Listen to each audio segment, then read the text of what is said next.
మీరు ఎంతగానో ఎదురు చూస్తున్న జానపద గ్రామదేవతల రెండో పార్ట్ వచ్చేసిందండి. విని ఆనందించండి. మరి అలాగే మీతో మరో విషయం పంచుకోవాలని కూడా ఉత్సాహంగా ఉన్నాను. నవ్య వారపత్రికలో కొన్ని వారాలుగా ప్రజల్ని పాఠకులను ఉర్రూతలూగించిన చేయి తిరిగిన రచయిత అయిన ప్రభాకర్ జైని గారి లాకర్ నంబర్ 369 అనే థ్రిల్లర్ నవల వారం వారం ప్రతి గురువారం నాడు మీకు అందజేయబడుతుంది. ప్రభాకర్ జైని గారు ఎంత గొప్ప రచయితో మనకు తెలుసు. వారి సినీవాలి, అలాగే ఈ మధ్యలో కాళోజీ సినిమా చేసి అందులో నటించారు కూడా. వారిని నేను రిక్వెస్ట్ చేశాను, మీ పుస్తకం పంపిస్తారా కొరియర్లో అని. మా వరంగల్ ఆడపడుచు మీరు అనుకుంటూ పంపించారు. కాకపోతే నాకే చదవడం కొంచెం ఆలస్యమైంది. ఈ పోతే సప్త గ్రామదేవతల సోదరుడు పోతురాజుగా మారినట్లుగా చెప్తూ ఉంటారు. అయితే అనారోగ్యం వస్తే కళ్ళు వారిపోయడం అనేది కూడా రివాజే. ఇది చాలామందికి తెలిసిన విషయమే అనుకుంటాను. కొన్ని ప్రాంతాల్లో మైసమ్మ విగ్రహానికి మందు కూడా పోస్తూ ఉంటారు. మసూచి వంటి వచ్చినప్పుడు తగ్గడానికి 1000 రంధ్రాలు గల కుండలో దీపం వెలిగించుకొని పద్ధతి ప్రకారం అన్నీ సమర్పిస్తారు. దీన్నే ఆకాశ దీపం అని అంటారు. అనేక జానపదులు ఆరాధించే మరో దేవత ఎల్లమ్మ. ఎల్లమ్మకి అనేక పేర్లు, అనేక కథలు కలిగి ఉంది. తెలంగాణలో బయటికి ఎల్లు అంటే బయటికి రా అనే అర్థం. అలాగే విధివశాత్తు పుట్టలో ఉన్న 8 ఏళ్ల పాపని పార్వతీదేవి బయటికి ఎల్లు అమ్మ అని పిలవడంతో ఆమె ఎల్లమ్మగా పేరొందిందని, ఈ ఎల్లమ్మ జమదగ్ని భార్య రేణుక అని, రేణుక ఎల్లమ్మగా కొలవబడుతుందని తెలుస్తుంది. అది మరో కథ. జానపదులు దేవతలను తమలో ఒకరిగా భావిస్తూ సహజ భావాలైన కోపం, ఈర్ష ఉన్నట్లుగా పాడుకుంటారు. అలాగే పోచమ్మ మారెమ్మ పిల్లల్ని చూడ్డానికి వెళ్తుంది.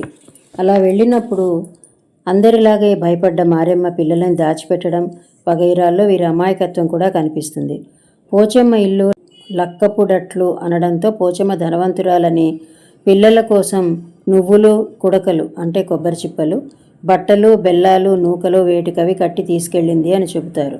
పసిపిల్లల్ని, పెద్దవారిని చూడ్డానికి వెళ్ళినప్పుడు ఉట్టి చేతులతో వెళ్ళకూడదు అనే ఆచారాన్ని జానపదులు దేవతలకే ఆపాదించారు. అక్క చూపు తగిలితే పిల్లలకేమవుతుందో అని పిల్లల్ని దాచిన మారెమ్మ పోచమ్మ ఆగ్రహించడం వల్ల ఎక్కడున్న పిల్లలకి అక్కడే వారి వయసులకు తగ్గట్టు అమ్మ తల్లి, తట్టు వచ్చాయని చెప్పడంలో సహజమైన నూతన మానవ భావాలు పలికిస్తారు. ఆ గండాన్ని దాటడానికి తమ్ముడు పోతరాజు సహాయంతో దాటిపోరాదే తల్లి, దాట్ల చీరలు పెడతా అంటూ కోళ్ళు, కళ్ళు కూడా ఇస్తానని మొక్కుకుంటుంది. ఇది కూడా జానపదులు అనుకోని అవాంతరాలు ఇలా ఏర్పడితే దేవతలని శాంతింపజేసుకునే పద్ధతిగా చెప్పిస్తారు. పోచమ్మనే పాలమూరులో పోలెమ్మ అని, వేములవాడలో బద్ది పోచమ్మ, కొన్ని చోట్ల నల్ల పోచమ్మగా కొలుస్తారు. మాంసాహారులైన జానపదులు అమ్మకి కూడా మాంసం బోనంగా అంటే భోజనానికి వికృతి పెడతారు. క్రీడాభిరామంలో వర్ణించిన వరంగల్ చౌడలమ్మ లేదా చౌడేశ్వరి దేవికి పెట్టే గండాదీపం ఆచారం రాయలసీమలో కూడా కనిపిస్తుంది. మొక్కుల్లో వీపుకి కొక్కేలు గుచ్చుకుని వేలాడడం, దీన్నే సిడి తిప్పడం అంటారు. ఇలా సిడి ఎక్కిన వారు అది ఊడిపోయేదాకా అలాగే ఉంటారు. వారు విసిరిన పూలు దొరికితే ఇంట్లో పెట్టుకోవడం కూడా ఒక ఆచారం. ఇది పైడితల్లి ఉత్సవాల్లో కనబడుతుంది విజయనగరంలో. ఆషాఢ మాసంలో పూజలు అందుకునే గ్రామదేవతగా అంకమ్మని చెప్పుకోవచ్చు. ఈ ఉత్సవాల్లో గొల్లలు పూజలు చేస్తూ పంబ వాయిస్తూ కథ చెబుతారు.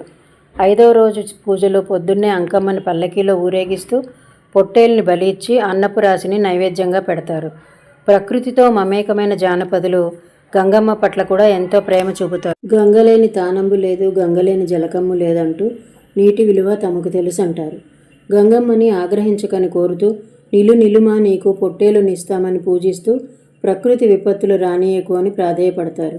తలనీలాలు పారే నీటిలో వేసి మొక్కు తీర్చుకున్నాం, ఆగ్రహించకు అని అడుగుతారు.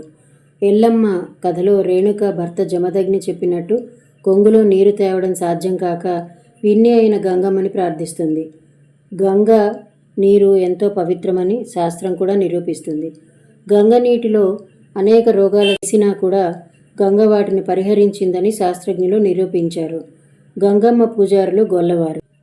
ఈ గ్రామదేవతల ప్రతిష్ఠ వైదికంగా జరిగిన ఏడాదికొకసారి జాతరల రూపంలో తమ వల్ల జరిగిన ఏ అపవిత్రమైన పనులైనా పరిహరించేలాగా శిష్టులను పిలిపించి విద్వాంసుల చేత పూజలు చేయిస్తారు. ఇక వరంగల్లోని భద్రకాళి గురించి చిన్న కథ ప్రచారంలో ఉంది. కనీసం 1000 సంవత్సరాల చరిత్ర గల భద్రకాళి ప్రతాపరుద్రుని కాలానికే ఉందని గ్రంథాల ద్వారా తెలుస్తుంది. సుదర్శన మిత్రుడైన పండితుడు 9 విద్వాంసులతో ఏనుగుపై ఏకశిలా నగరానికి వచ్చి ప్రతాపరుద్రుని దర్బారులో విద్వాంసవాదన కోసం వచ్చానని చెబుతాడు. మొదట వారు అతన్ని అవమానించి పంపించగా అభిమానం దెబ్బతిన్న సుదర్శనుడు వంచనతోనైనా జయించాలనే ఉద్దేశంతో ఈరోజు కృష్ణ చతుర్దశి, రేపు అమావాస్య, కాదంటారా అన్నాడు. అవును అంటే అతని వాదానికి వీరు ఓడినట్లవుతుంది. కాదు అంటే రేపు పౌర్ణమి అని చెప్పాలి. దాన్ని నిజం చేయడానికి ఆస్థాన విద్వాంసుడైన శాఖవెల్లి మల్లికార్జున భట్టు హన్మకొండ వెళ్ళి శ్లోకాలతో దేవిని స్తుతించి సమస్యని వినిపించాడు. సంతసించిన దేవి మర్రోజుని పౌర్ణమిగా మార్చగా ఇంతటి దైవమహిమ ప్రదర్శించగలిగిన గొప్పవారు మీరేనంటూ సుదర్శనుడు ఓటమిని అంగీకరించి వెళ్ళిపోతాడు. నాటి నుంచి భద్రకాళి శక్తి అంతా కథలుగా చెప్పారు అంటారు. 9 అడుగుల విగ్రహం ప్రశాంత వదనంతో చూడ్డానికి 2 కళ్ళు చాలవు. మొదట అయితే పేరుకు తగ్గట్టు భీకరంగా ఉన్న ఆమె శిలని కొన్ని మార్పులు చేయగా ఇప్పుడున్న ప్రశాంత వదనం తయారైంది కొందరు చెబుతారు.